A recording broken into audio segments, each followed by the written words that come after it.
You can build just as much muscle lifting heavy weights for 5 reps as you can, lifting a medium weight for 12 reps as you can, lifting a lightweight for 20 to 30 reps, so long as they're to within a rep of failure. That's what we call intensity. The heavier weights, obviously, you're going to get stronger because strength is specific. It has a nervous system component, but strength doesn't drive hypertrophy. So you could lift a lighter weight for 12, 15 reps. And the heavier weight, you might incur more fatigue and potentially increase your susceptibility or exposure to injury. And so those are all considerations to have if you want strength as opposed to size. When I train MMA athletes, UFC athletes, I have them do heavier loads. I don't want to build muscle. I don't want to add weight to an athlete that's trying to cut weight. I want to keep them in their weight class, but I want them to be strong. And strength doesn't require hypertrophy. It can help. A larger muscle can become a stronger muscle. And I've gone from obviously up through the weight classes all the way to 275 and 308 over the years. And Eddie Cohn started at 165 and ended up at 242. So yes, building muscle, you can obviously gain weight and gain strength over the years. So you have to be within a rep or two of failure. That's what's really important. Now, we used to believe, and this research is still evolving, Brad Schoenfeld's work from 10 years ago is different than it is from last week and last year. We used to believe there were 3 components to building muscle. It was mechanical tension, and that's just putting a weight and moving it through range of motion. Metabolic stress, and that's, if you do a bunch of reps and you get the pump. We believed that those metabolite, all the testosterone and growth hormone and all those other things that would accumulate as a result of doing, Arnold talked about the pump, right? We believed that metabolic stress was a muscle builder, particularly because 20% of muscle is water, or 70% of muscle is water, but 20% of the muscle is sarcoplasm, which is just fluid. So we believed that metabolic stress. And then muscle damage. We thought that, when you damage the muscle, its recovery causes it to get stronger. We now believe that almost 100% of the stimulus comes from the mechanical tension, comes from lifting the weight. The metabolic stress component has recently been challenged. It seems that metabolic stress and muscle damage are passengers, that if you train hard enough to get a sufficient stimulus to grow, and you're within a rep or two of failure, you're probably going to get a pump and you're probably going to do some damage. But those aren't the drivers of the growth. Those are passengers. And so we'll stay focused on mechanical tension. Now we know from the research that that's just lifting weights, mechanical tension. Now we know from the research that the lengthened position contributes to more hypertrophy than the shortened position. So you want to train through a full range of motion and control the weight on the way down. And that's the timing or the pace of the repetition. And that is somewhere between, just under control, 2 to 5 seconds. Doing a 10-second eccentric isn't going to give any more growth than a 2-second eccentric. And so there's no reason to purposely do a long negative. It might create more muscle damage, but again, that's not the driver of growth. Control the weight on the negative, go through a full range of motions where there's still tension at end range. That's pretty important. Say on a bicep curl, if you're standing there and the dumbbell's at your side, there's relatively little tension in the bicep. But if you put it onto a preacher curl bench at the bottom, there is tension, right? Or if you're just on an incline bench leaning back and you're keeping your arms, there's tension.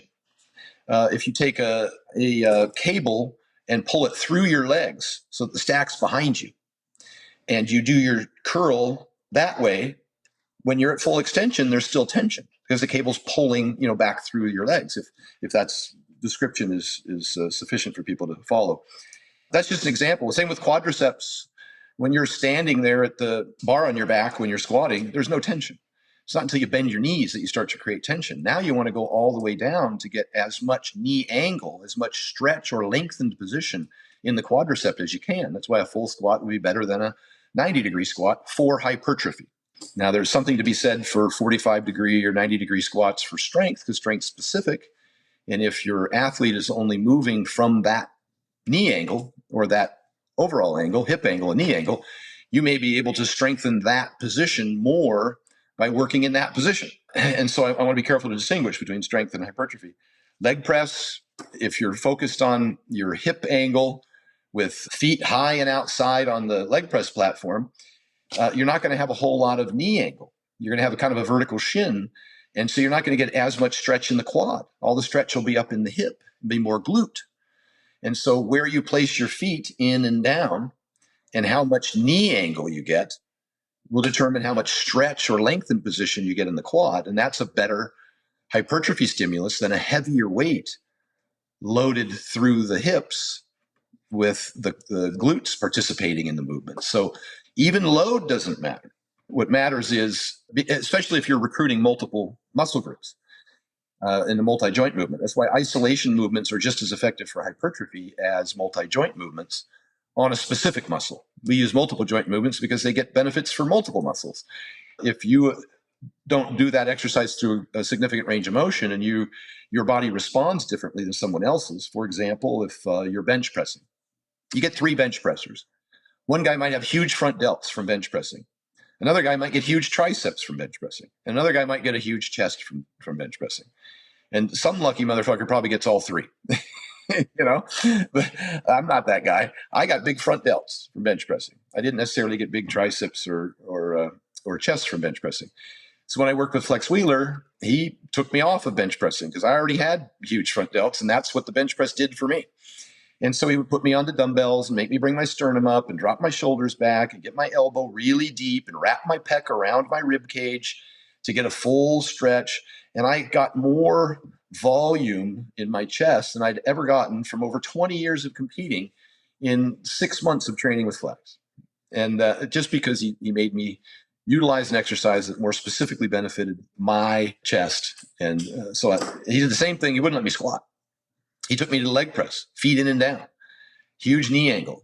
I went from 12 plates on a side to 6 plates on a side. It's humiliating, but eventually that 6 plates on a side, week after week after week, with the feet in and down and the knee bend and the greater range of motion and more stretch, that started going up to 7 plates, 8 plates, 9 plates, 10 plates over time. And my legs grew. And I had the most quad volume that I'd had in over 20 years of competing from training with Flex and isolating and using less weight, the quad muscles. So range of motion is on there. We talked about tempo, 2 to 5 second rep. We talked about frequency twice a week. We talked about volume. So volume, now you've got folks out there now kind of with the Dorian mindset that you only need a couple sets per workout. Mike Israetel promotes about 5 to 10 sets per workout, per body part. I've settled in on about the 6 range. I don't like doing 4 sets of 10. I would rather do 2 sets to damn near failure and then go pick a different exercise and work the muscle from a variety of different angles. Because I believe people save themselves. If you know you're going to have to do 4 sets of hack squat, what's the likelihood you're going to invest everything into the first set? And I'll use incline dumbbell press as an example. Lots of people go to the gym, get on the incline, they'll grab the 60s and do 10 reps. Then they'll grab the 70s and do 10 reps. Then they'll grab the 80s and they'll do 10 reps. Then they'll grab the 100s and they'll knock out their top set, and they might be able to get 7, and their spotter helps them with a couple of reps. You didn't do 4 sets. You did 1 set. If the 60s, you could have done 20 reps. That's not a sufficient stimulus. So don't think about it just in terms of crossing T's and dotted I's and, and volume. But is that specific set, is that pretty close to failure? It doesn't have to be failure. I gave the example of your spotter helps you with a rep. It doesn't have to be failure. You can get just as big a stimulus by leaving 1 or 2 reps in the tank. You have to have worked hard, and don't use junk volume, and don't pre-exhaust your top set with 10, 10, 10 working up the rack. I would rather do 2, 2, 2 as far as warm-ups go, and then do 2 sets of the hundreds. And those I think are more effective sets. And then pick a different exercise or 2 different exercises. But I do about 6 sets. I'll do maybe 2 sets of 3 different exercises that way. I might squat first and then do a hack squat and then do a leg extension. Even with squats, I only do them because I love them, not because I think they benefit the muscles that I need the most work on. And so you have to be cautious, what you select. And so, frequency, volume, load, we talked about, tempo, range of motion, the exercises that you pick, generally the multi-joint movements you do first in the workout and do the smaller joints later. Rest periods. How important is this?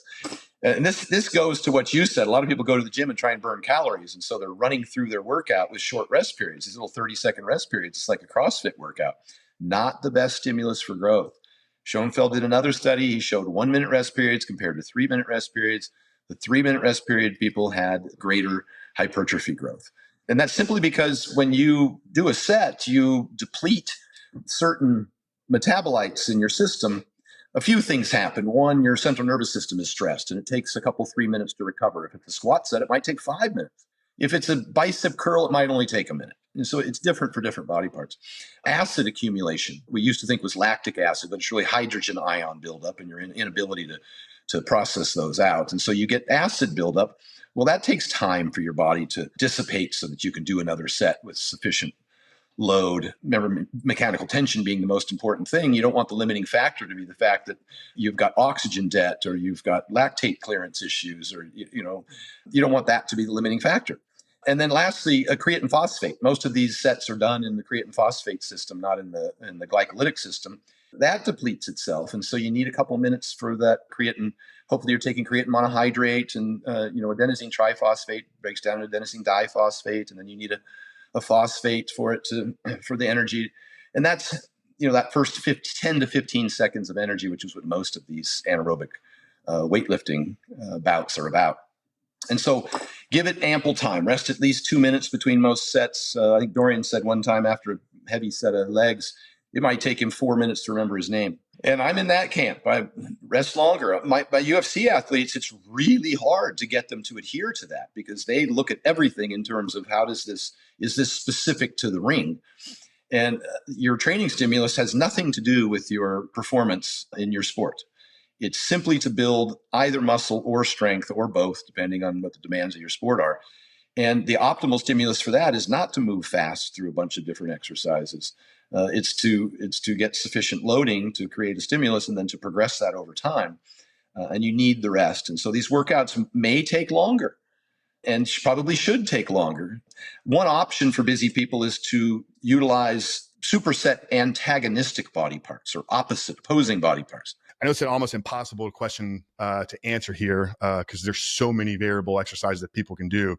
But guys going to do, 4 to 5 days a week, focus with the intent of maximum physique development. If you had to prescribe only 10 exercises, Kris, would you be able to compile a list for full body maximum muscle development using just 10 exercises? For sure. Okay, so let's start off with legs. Okay, I'm definitely throwing leg press in there. Not everybody has the structure for squats.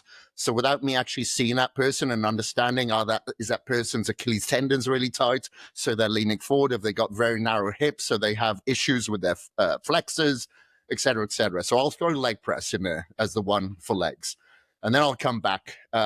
So I'd say hamstring, so it'd be like a stiff-legged deadlift or a hamstring curl as number 2, because a lot of people's posterior chain, particularly the hamstrings, are weak. That's why you'll see a lot of soccer players and people, football players, they'll tear a hamstring, but not a quad, because a quad is just so weak and tight. So I'll throw hamstrings in there as well. Would you prefer a curl over deadlift because of the stability? If there's only 10, if we had to choose one, would you say curl over deadlift? I'd go for a curl, like a lion curl, for instance. Some people don't feel the deadlift until they've actually got experience or pre-fatigued anyway. So I'll usually do the hamstring curls before the stiff legs. So we'll put that in there. And then we'll go for a standing calf press. So we got 3 now. If I'm going to choose over seated and standing, we'll go with standing. Okay, then for chest, would go for incline dumbbell press. I much prefer dumbbells over barbell. You never really see people tearing their pecs with dumbbells as much as they do with barbells, and shoulder injuries and restrictions dependent on the insertion and attachment point on one side to the other could be restricted.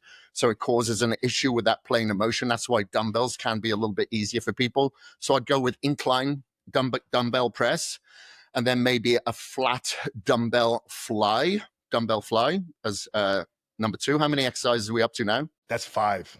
5. Okay. Shoulder press then for shoulders.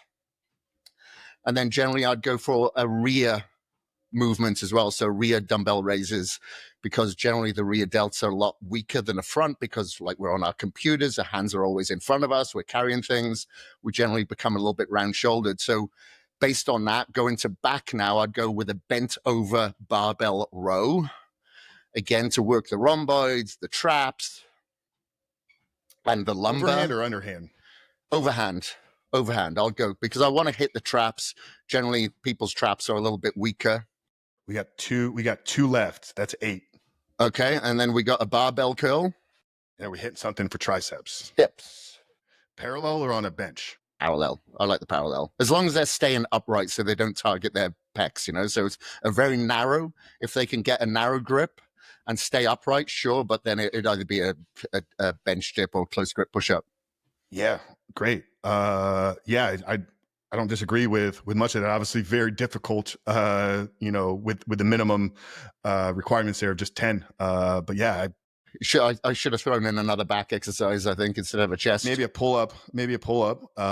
Probably you could maybe take the calf out of it. You know, if you're really trying to optimize overall development, maybe replace the calf press for a pull up. And yeah, I think that's a solid list. What's the biggest mistake you're still seeing guys making that are in their 30s and 40s in their training, nutrition, or even supplementation protocols?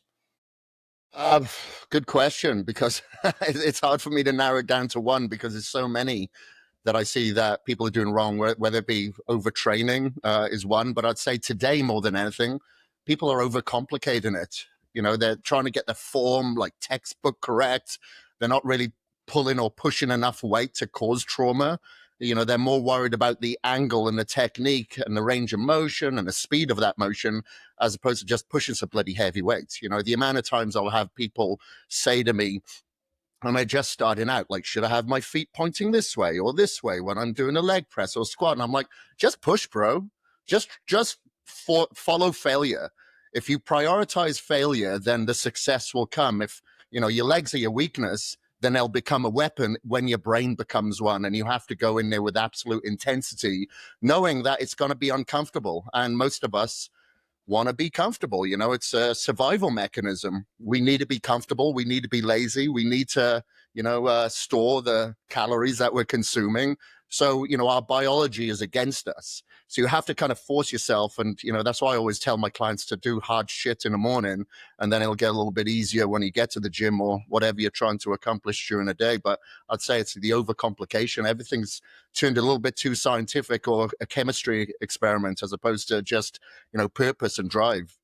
Yeah, no, amen. And I agree with that. You know, we were talking about BPAC, Ben Pekulski, prior to recording here. And, you know, Ben kind of was one of the early adopters of this intelligent training, but it came later on in his career when he had already reached, you know, the pinnacle of physique development. And I don't know how I did it, Kris. I stumbled across, you know, this science-based training online, you know, a couple months ago. It's these young kids that are doing all the things that you just shared there, right? It's optimization, it's fatigue management. And I just see them missing the boat because they haven't even built a foundation of a body to really begin to optimize. You mentioned you get your clients doing hard things.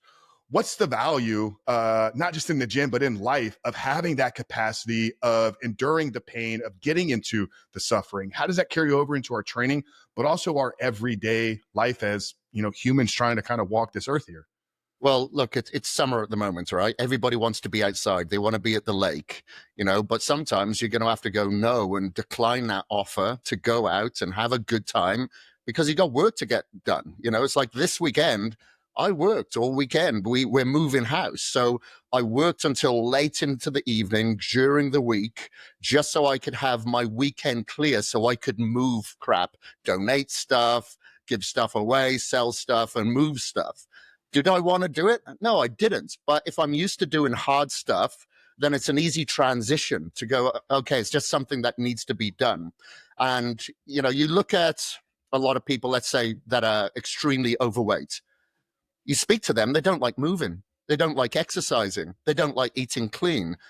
You know, this like, you know, going back to the biology of being lazy, you know, it's kind of, unfortunately, it's just a normal psychology for a lot of people. You have to get uncomfortable. You have to get used to being uncomfortable because there's going to be so many uncomfortable circumstances in your life. That element of surprise will derail you. So, for instance, if you do start your day off with, let's say, with an ice bath, who wants to get an ice bath? I do it every day. I never want to get in there. I've actually bought something now called a cryo shower, which is even worse. So it's like super cold iced water coming from a shower head. So you never really get used to it. You know, you move to the front, oh, you're cold. Now you move to the back, Jesus, I'm cold again. You never really get that thermic barrier that you have in an ice bath. But it's starting a day with hard shit. So it has a transcendence effect of you doing stuff, regardless of it's hard or not, because now you've created that discipline. You know, we've heard the old age saying that motivation will fail you because it can be emotionally charged, but discipline will never. And it's absolutely correct. If you have the discipline to do the hard stuff, then the harder stuff in other aspects of your life, it's so much easier. Yeah, I agree 100%. Cold plunging has been a daily staple. Got one on the patio, and it's interesting. We just went through a move here as well. So now I got a second one out in the garage right next to the sauna. And Kris, I've done it for 18 months every day. And there still isn't a day I wake up and I stand outside that cold plunge and question if I'm going to step in. But just like you said, doing that one hard thing for me is a win. You know, I get all the chemical benefits, the release of dopamine, but for me, it's more about the mental side of the game. Is like, yeah, I'm willing to do the uncomfortable thing. So when the uncomfortable thing presents itself later on in life, whether it's in a conversation or in business or working with a client, it's like, I can navigate these things. You know, you've been in the industry for, go ahead. And it has a compound effect because you mentioned, you know, it's all about mental strength. It actually provides mental stability, as you would have noticed throughout the day, when it tones that vagal nerve. So you're not so reactory during the day. You're not as emotionally charged or react to certain situations. You're pretty much more flatline and you're more level-headed. And that's one of the reasons why I can't say I love it, but that's why I actually do it. But actually now, like I said, you know, that cryo shower that I just purchased a few weeks ago, now the ice bath doesn't seem so bad. Now I have that to compare it to.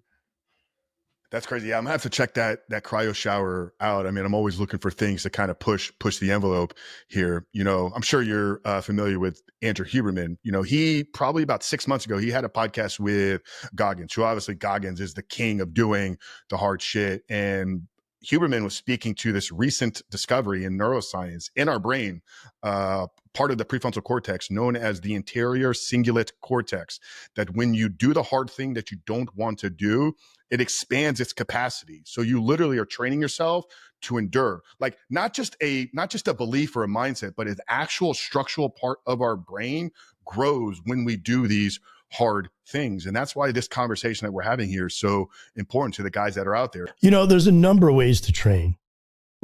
I mean, there's an infinite number of ways to build muscle and lose fat. And that's what I love about training, right? I love crafting programs in different ways to work out, to take care of the boredom. You know, a lot of people don't like coming in and doing, you know, the 3 sets, rest 3 minutes type of deal. They want to, you know, more, you know, movement and stuff. So I've incorporated things like cardio acceleration, which is you do your weightlifting and then you do a minute of cardio in between. Then you go right back to the weightlifting set instead of just sitting around. So that's one concept, is incorporating your cardio into your training. But like I said, there's so many ways to, you know, build muscle and lose fat at the same time. In fact, that's what, you know, all my programs are really about. It's obviously I have certain ones that are more geared for strength, more geared for muscle mass, more geared for fat loss. But overall, how you train, like, doesn't really matter too much as long as you're training with intensity. It's the fat loss portion, right? And even the muscle building is going to come from your diet. That's really where your fine tuning comes in, whether you're looking for fat loss or muscle building. Okay. And so if you want to do both, right? And even people who want to do both, they kind of want to do both, but there's usually one that they want to maximize, right? If guy's really overweight, he's probably going to want to really focus on the fat loss, but he still wants to gain muscle. And if he doesn't have much body fat, right, then he's probably going to want to focus on building the muscle, but he still wants to lose body fat, right? And so, like I said, you're training, and I, you know, I can show this with my challenges. When I do 3 challenges every year. They're, you know, training and transformation challenges, and it's the person who makes the best transformation. And I do a New Year's one, I do a summer shred one, and I do a holiday one. And I change up what workout it is. all the time. Okay. It's not the same workout. It's always a different workout, but the diet and the cardio are there to maximize if they want the fat loss, right? I give them choices. So the program is, I'm not going to say it's irrelevant, but as long as you're training smartly, okay? Like you're using progressive overload, right? You're maybe using some intensity techniques depending on your training experience. So as long as you're, training with a smart program, like I said, and it's periodized so that you're not doing the same, that I think that the biggest problem with weightlifting is everybody falls into that 8 to 10 rep category. And then they love the bench press, they love the curls, they love this exercise, that exercise. So their program becomes all the exercises that they love to do, right?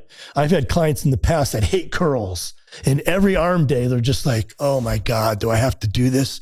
But on squat day, they love squats. Or on bench press day, they love doing the bench press. So they don't want to do those exercises that they don't like, and they kind of only want to do the ones that they like. I think we see this a lot with people who don't have a trainer. And you can see these guys in the gym. They've been in there for 10 years, and they haven't really made any progress in 10 years either, because they're doing the same exact thing, the exercises they like, the same rep range. And so as long as you're changing it up, and by changing it up, I don't mean every workout needs to be different. I mean, you follow a program for 4 to 6 weeks.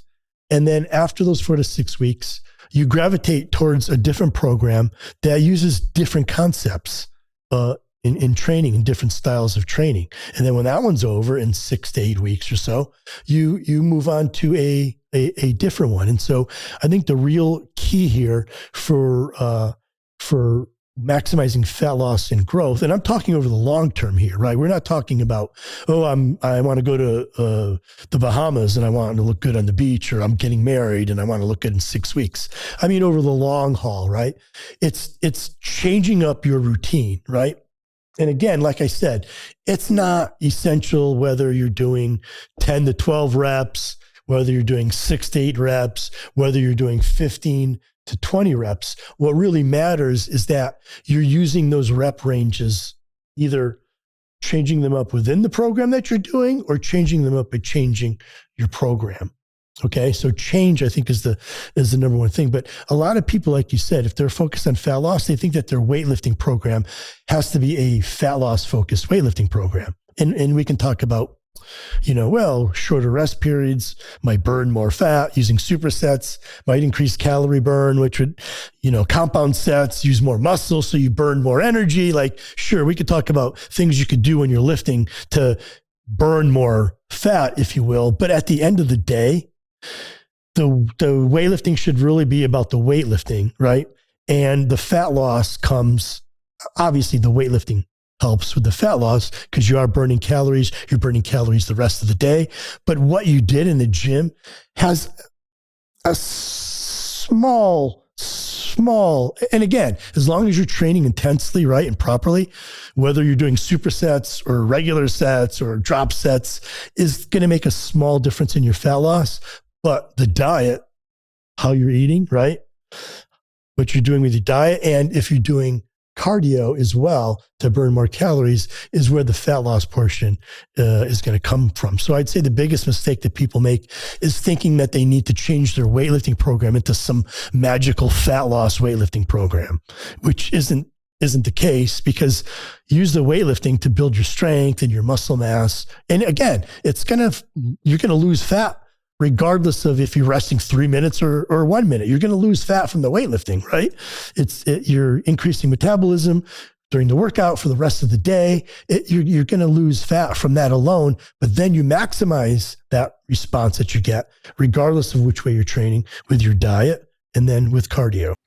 Yeah, Jim, that's great, man. I think, what you're speaking to there is that kind of classic saying that everybody always says, right? Abs are kind of built in the gym and then they're revealed in the kitchen. So many people believe that, that if they're trying to lose weight, they got to change the type of training. It's like, no, you go and you train hard, you train with intensity. So I guess there's a really good, metric for people to kind of understand, because that word gets thrown around a lot, right? Intensity, you got to train intense. But if you look at gyms, most people are training at maybe a 3 on a level of 10. So how can somebody even gauge if they are actually training with real intensity? What's kind of a metric to gauge our level of intensity?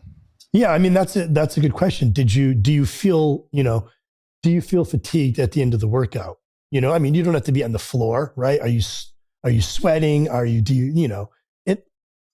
Do you feel like you really tested yourself? And again, if you're a power lifter, fine, go in and rest 5 to 6 minutes in between sets. You're not going to walk out of the gym feeling like you're wiped, but you're going to feel accomplished because you lifted some, seriously heavy weight. So your nervous system might feel the fatigue.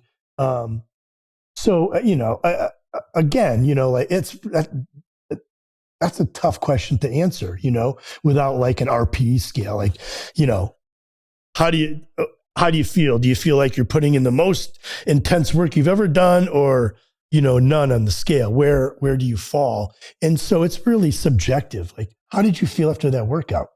Did it feel like you were somewhere between putting in all your effort or at least close to it? Then good workout, goal accomplished. Did you walk out and feel like, I lifted some weight? I'd say most people probably have a level or two that they could go a little bit harder on. And I think that's where, having a structured program, having a trainer, even a training partner can help you kind of get that out of that, kind of bring in some.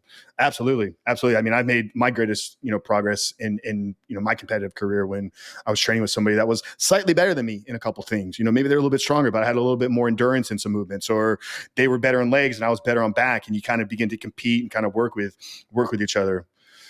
Yeah. You said that you've had clients that didn't like to do bicep curl. I would only imagine somebody that's never felt a real good bicep pump would say something like that, right? Well, yeah, I bring that. That's why I bring that up. I'm just like, what? Bro, you've never had a real pump, man. You need to go watch Arnold in Pumping Iron, right? Jay, for the busy guys out there that are in their 30s and 40s and are looking to maximize muscle growth and maybe optimize cognitive function, in terms of getting started with peptides, where should they look at starting, and why is it important to maybe now begin to start integrating some of these things? What's up, Frank? Thank you for having me on your show here today. Great question. As I always tell guys, before we get into peptides, to really make them work, we want to first understand whether or not we have a hormonal deficiency. And so the first step is always to get your blood work done, right? Like in the United States, Canada, the West, first world countries now, there's 1 million independent laboratory companies out there that you can literally just go online like you're going to Amazon and get a free total and hopefully a sensitive estradiol test just to see where your estrogen and testosterone numbers are. Because unfortunately, a lot of men today start off with the peptides having a hormonal deficiency or dysregulation, and then they don't get the effects that somebody who would be, more balanced and more optimized hormonally gets. And then they say, oh, the peptides didn't work, or they didn't work for me or whatever. Because whenever I hear that, I kind of laugh, because peptides work for everyone. There's no excuse or, situation where they don't. It's just that sometimes when people are like really bad off hormonally, which, as you know, is like literally 75 to 80% of society today, because we're being annihilated from every angle, from the food, the air, the water, everything that we do today in the West is contaminated in some form or fashion. So I always say it's most important, first off, to find out whether or not you're working with a hormonal deficiency. And then, of course, if you are, to seek help with a physician who understands how to optimize your hormones. And thankfully now in California, in the United States, there's enough men and women who can help optimize a man's testosterone, estradiol, progesterone, all the basic endocrinological hormones to get to a place where they can now start looking at peptides, to build muscle, to enhance longevity, to burn fat, to improve cognition, all the things that you know about peptides. No, that's great. And I'm glad that you went there first. And we're going to get into, some of the different peptides, different stacks, how these guys can really optimize both training and lifestyle. But I think for some people, they see peptides, maybe correct me if I'm wrong here, almost as a replacement to testosterone replacement therapy. And I think what you're saying is, no, your hormones have to be optimized in order for these things to actually work. That's exactly right. Yeah. In fact, I kind of look at it like when I talked about this to people, and obviously, as you know, I talk to a lot of different people around the world about this stuff now, including people like your audience and then also doctors and stuff too. But we have to look at the human body as a symphony orchestra, right? We have our endocrine system at the top. We have our thyroid gland on the right. And then we have our pancreas, which is our insulin production on the left. And so if you optimize with peptides before optimizing for those three things, you basically are going to be working on a one-legged stool. So it's very, very difficult to actually start peptides without first understanding whether or not your testosterone, your thyroid, and your pancreas are optimized. So you optimize your testosterone clearly through therapeutic testosterone. There are some medications you can take that improve FSH and LH, which is follicle stimulating hormone and luteinizing hormone. But most importantly for most men, again, 30, 40s and 50s and up, it's therapeutic testosterone is the biggest tool in the tool belt.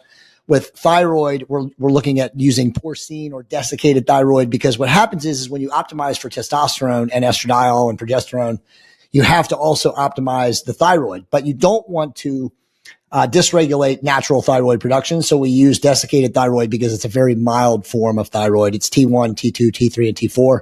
And then the last leg, which might be the most important leg, is the pancreas, which is what produces your insulin. 90% of men in society today have insulin resistance. And the reason that is because they eat too much shitty food. They drink too much alcohol. They drink a lot of sugar laden beverages, Cokes, fruit juices, all these different things. And over time, that causes what is known as insulin resistance. And just a real quick explanation of insulin resistance, your pancreas have what are called chemoreceptors in the walls of your pancreas. And as you get older and over time, as you eat refined carbohydrates and just call it junk food, the chemoreceptors start to give out. So you want to think of your chemoreceptors as the screen and porch door on a regular front door. And over time, the springs in your screen and porch door, if you're not, replaced or optimized, will give out. And so that's what your chemoreceptors are. So eventually, if you're eating like shit for a long period of time, which unfortunately in America, that's most people, the chemoreceptors fail and you can't control your insulin production when you eat carbohydrates. So the best way to optimize your pancreas for insulin sensitivity and to improve blood glucose is to take a bunch of different things. But my primary mechanism or weapon of choice is Metformin, because Metformin is very cheap. You can buy it on online pharmacies. My company, BioLongevity Labs, now sells it direct now because it's off patent, so you can pretty much buy it, anywhere. But metformin is a very profound longevity agent, and because it suppresses blood glucose sugar, and most importantly, it upregulates what is called Akkermansia mucilus, which is the probably the strongest, most impervious microbiome or gut pathogen. So that if you got shit growing in your stomach from eating like crap and drinking too much alcohol and not taking care of yourself, it'll kill a lot of that stuff. So those three things, if you do those three things, you're going to be in a very good space or place when you start peptides, because now your system is firing on all cylinders. So when you add peptides for whatever reason, and we can get deeper into the weeds on peptides, you're going to get much better effects. But that's unfortunately, Frank, I'd say 30 to 40% of the peptide universe is actually doing those things because they look at peptides as the new shiny object. And believe me, it is a shiny object. The majority of people in the world are looking at peptides right now because they're attempting to recover from vaccine injury. And even though most people don't talk about that, me, I have no filter. I'm glad to talk about that.